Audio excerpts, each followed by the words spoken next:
You're listening to Bark and Wag's 15-Minute Vet Talk. Each week, your host, Polly Requa, interviews veterinarians and individuals in the pet industry from across the nation answering pet questions. Bark and Wag podcast is produced weekly for your enjoyment, and show notes can be found at barkandwag.com under the podcast tab. That's BARKNWAG.com. Please remember to subscribe to Bark and Wag 15-Minute Vet Talk. Thank you for listening to Bark and Wag 15-Minute Vet Talk. Bark and Wag is dedicated to protecting our dogs through advocacy, education, and supporting like-minded dog lovers by selling custom pet products. Bark and Wag is excited to announce our new partnership with a Colorado hemp farm to produce a line of CBD products for your pets. Bark and Wag has CBD pet tincture available in 300, 750, 1200, and 2400 milligrams. Bark and Wag CBD is pet safe, no THC, it's made in the USA, and is CO2 extracted. Please check out Bark and Wag's website, barkandwag.com. That is BARK, to see our line of CBD and awesome merchandise.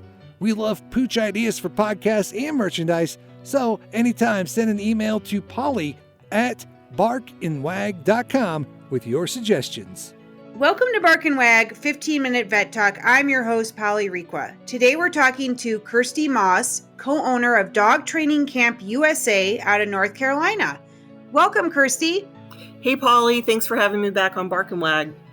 Yeah, thank you for being on the podcast. So today I wanted to see if you could give us some tips on how you prepare your pooch when you are having a new baby. Oh, that's a good one. Yes, so congratulations. We would like to say congratulations to Kersti, who is pregnant. Thank you. So this is one that has been on my mind because a lot of times, not just for me, but a lot of times we'll have clients call us who their baby is due any minute and they need help with their dog. So I always think about this. This is something to add to your list of things to do to prepare for your baby, is also preparing your dogs, which can be, it's a huge change to everyone's lives, but it doesn't have to be that stressful if you start kind of early, and always ask for help too. So, there's YouTube and Google, and there are virtual sessions you can do with a trainer, or hiring someone local. So that's always an option too. But just to kind of talk about the things you need to do to prepare your dogs for when your baby comes. So big things to think about are, what does your dog act like now, and how is that going to transition to when a baby is here? So I think about dogs on the furniture, dogs on the bed, things like that, which I'm totally fine with. But a big thing that I teach my dogs is the off command. So if I'm coming into my room, or if I'm going to sit on the couch, I ask them to get off and they comply.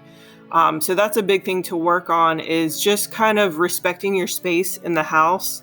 So they're not always underfoot, or they're not hogging the bed, things like that. So the off command is important. Dogs on furniture, to me, is totally fine as long as you can teach them when it's okay to be on and off of it. Other things you can do, think about what you'll be carrying. So you might have your baby in hand. You might have, what is that called? The car seat. Yep. Learning all the words. And so think about if your dog is trying to grab things out of your hand. So what you can do now, before the baby's even here, is carry a bundle. You could do like a pillow or a rolled up blanket.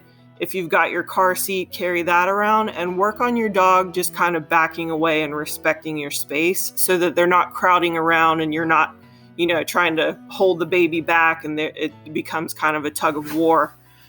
So that's a big thing to work on with carrying things.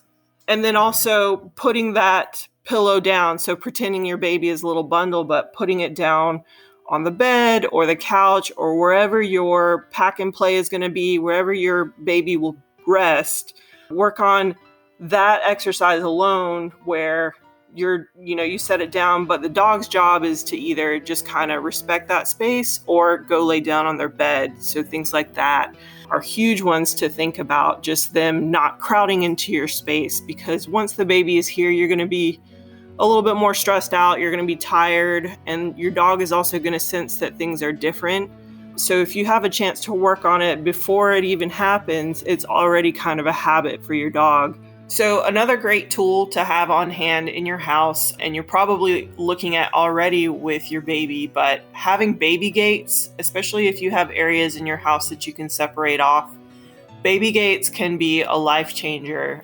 So I work on that wait command, staying out of different areas, but having a physical boundary too is going to make it easier for you to be able to move through the house and do the things that you want to do, and be able to keep your dogs on one side if you need to, without having to confine them completely.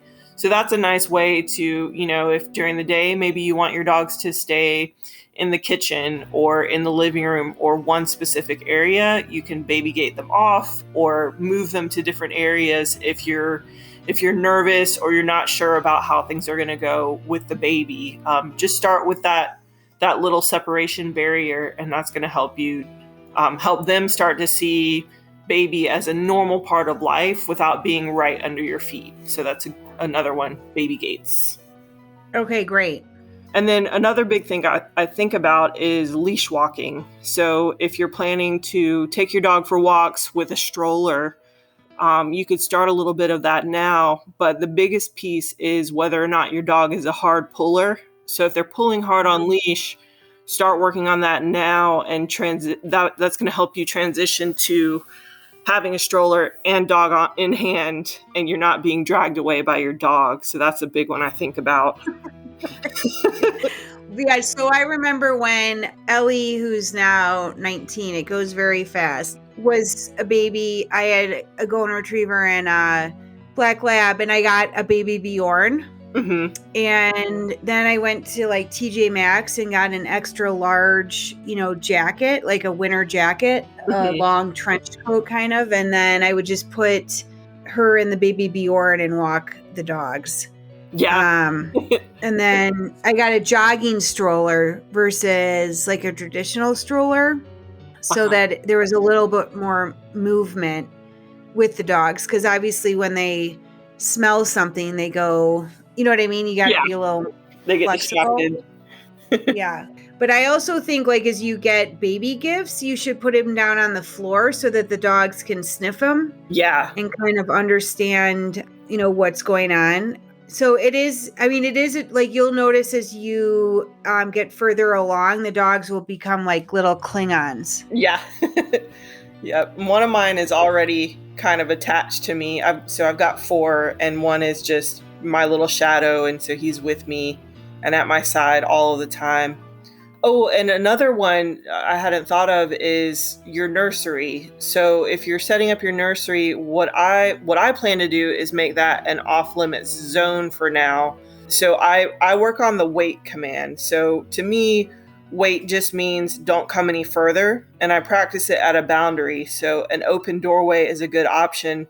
So if I'm going into the nursery, I tell my dogs wait, and I kind of put my hands up like a stop sign, and then I turn around and go into the room, and the dogs can lay down, they can stand there and watch me, but they can't cross that threshold into the nursery. And that's one you can practice anywhere, but that's just to get started, so they start to see that room especially is my space. And eventually, sorry, that's my dog. That's fine. Getting enough attention. Eventually, I'm going to allow them in there one at a time so that they're not crowding. But I'm starting with that clear command now of wait, so that they aren't, in the middle of things, getting dog hair on everything and sure, stealing anything. Because I know that's what 2 of mine, I know for sure we're going to have to work on, not stealing things.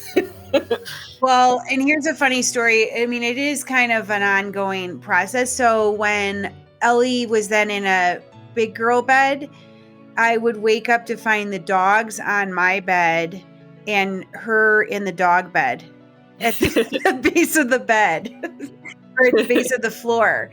So she would leave her bed, because she was no longer in a crib, and find her way not into my bed, but onto the dog bed. And then the dogs would be in bed with me. I'm like, That's so oh, funny. there's something wrong with this picture. So anyway, having children and especially infants, I mean, in the beginning, it will be fine. And then you'll just have to like each step, like once they start crawling, then from crawling to walking. Yeah. Your dogs have to adjust to that. And if you already have those boundaries in place, then you can slowly introduce the dog to those phases. Absolutely.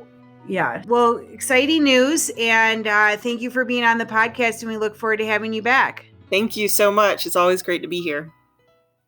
Thank you for listening to Bark and Wag's 15-Minute Vet Talk. If you like what you just heard, we hope you'll pass along our web address, www.barkandwag.com, to your friends and other pet owners.